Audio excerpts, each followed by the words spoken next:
So, ladies and gentlemen, this is my podcast number 3, and this is with my longtime friend, Norwell Roberts, QPM. We call him Noz, so Norwell, I knew him. Everyone knew him as Noz. Noz, would you like to introduce yourself to all my audience? Yes, my name is Norwell Roberts, QPM. The QPM stands for the Queen's Police Medal for Distinguished Service, which I was awarded in 1996 by the now King Charles. He was then Prince Charles, and he awarded it to me for distinguished service. And I was the first black man, or black policeman, I should say, to be awarded that. It's a high honor, of which I'm very proud.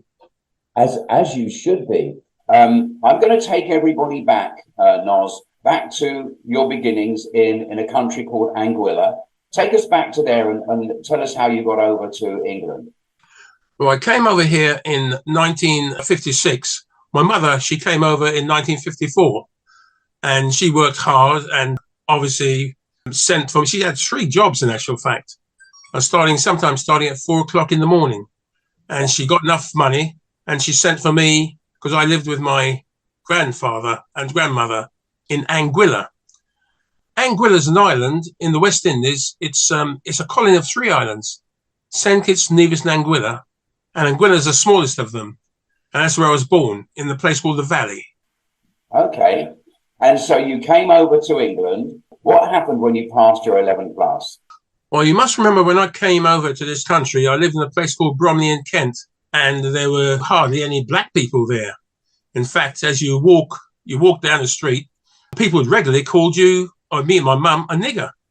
It was just common then. I mean, nowadays, obviously, that wouldn't happen, and rightly so too. And nor would anybody stand for it. But we just walked along on the other side of the road and pretended we didn't hear it. When I went to the primary school, I passed 11 plus. But the headmistress said to my mother, Norwell has passed 11 plus, but we cannot send him to the grammar school because he has to learn the English ways. That was a way of saying that Norwell is a black boy and we cannot send a black boy to a grammar school because that wouldn't be right. So that's the way it was thought of then. Even back then, Noz, you were denied because of the color of your skin. Oh, absolutely. I mean, you had to be 3, 4, 5 times as good to be the same. So then, after you went to school, you went to secondary modern school. So I went to secondary modern school in Bromley in Kent. Yeah. And would you believe it? The 6th formers, they dropped me on my head to see the colour of my blood. It's a little scar just here. I can just feel it still there. You know, I always wondered where you got that damn scar. I thought it might be bashing some villain. I didn't know. No. It's because the kids dropped me on my head to see the colour of my blood. And I wish I could show you their faces, but they were surprised because it was red. I mean, honestly, we laugh about it now. It's so ridiculous, isn't it? Well, you have to laugh about it because it is so ridiculous. But was the way things were then. Yes, it was. You know. So you made the decision to join the police force, and you went to Hendon, which is the big training centre in London. Is that right? Yes. Well, I worked as a laboratory technician upon leaving school. I only got 2 O-levels. Okay. And I worked as a laboratory technician for University of London, one of University of London's colleges, Westfield College in Hampstead. And I saw an advert one day it was in a paper called the Daily Mirror. And it said London needs more policemen. So I thought I'd apply really as a joke. And clearly the joke backfired, as you must admit. Because a couple of years later, I was accepted. And I went to Hendon. What was the difference, Noz, between not being accepted and being accepted? What happened? Well, not being accepted was that I had previously applied and I was rejected, or I didn't get through, and no reasons was given. But this time I was told to come for an interview, and I went for an interview, and I took the entrance examination, which consisted of English, maths, and I got through. And I thought I'd fail the medical because I didn't think they'd want me, but I passed that. Then I thought I was definitely going to fail the selection board because in the selection board there was a table, an oval table with about 11 people. My goodness, 11 people. And all asking me questions. different questions. One of the questions they asked me, one of the people there asked me, suppose you're on duty in Camden Town, which is an area of London, which is in central London, and an Irish drunk called you a black bastard. What would you do? Well, no, I gave it some thought. I said, well, I'd have to take it on the chin, because as a policeman, I must expect to be insulted. Once you go to Hendon, you learn the law, you realise that if his breath smelled of alcohol, he was unsteady on his feet, his speech was slurred, he'd be drunk, of course I'd nick him. I'm laughing because in London, I mean, with so many pubs, Noz, I got to tell you, when I moved here to Indianapolis, there are 10 churches to every pub. In London, wow, there are at least 10 pubs to every church. Absolutely, and it's still like that, although a lot of pubs have closed down. Yeah. So you joined Hendon, and you went through your police initiation examinations, and you passed all of that. Yes, I went to Hendon, and I passed my I went just past the examination, the entrance examination. It was in 3 parts: the intermediate, the juniors, the intermediate, and the final. And I passed it, and then I went. I was posted to Bow Street, which is in central London. And I remember one of the instructors at Hendon, when I told him I was going to Bow Street, he said, "Be careful." He said, "You'll find things a little different there." And I had no idea what he was talking about. When I went to Bow Street, I soon found out what he was talking about. On my first day there, when I met my reporting sergeant, he said to me, "Look, you nigger, I'll see to it that you've never passed your probation." I obviously showed yes, he did. I obviously showed no emotion whatsoever. And I thought, and I can tell you this, he got that wrong, didn't he? Yes, he did. Yeah, absolutely.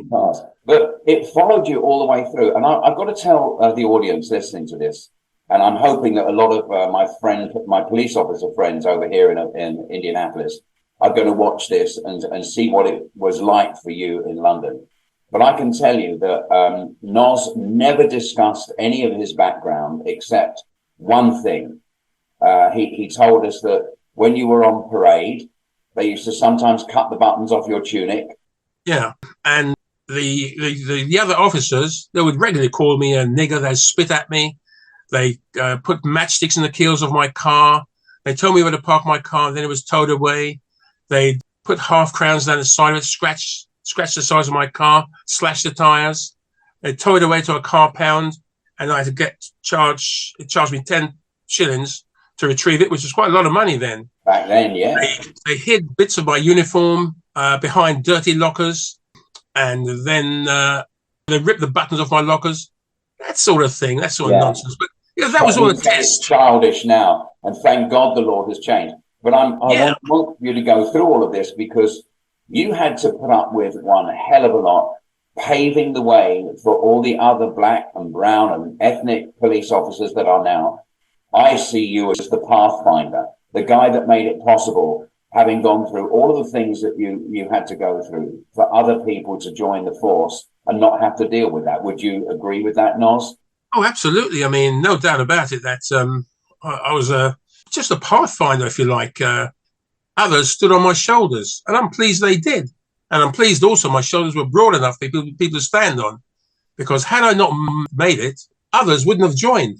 I remember one particular day, I was walking in Covent Garden. And if you know Covent Garden, it's very, very busy. Yeah. And this was in the afternoon. And I was walking down there very proud in the afternoon, in shirt sleeves, and quite proud of myself.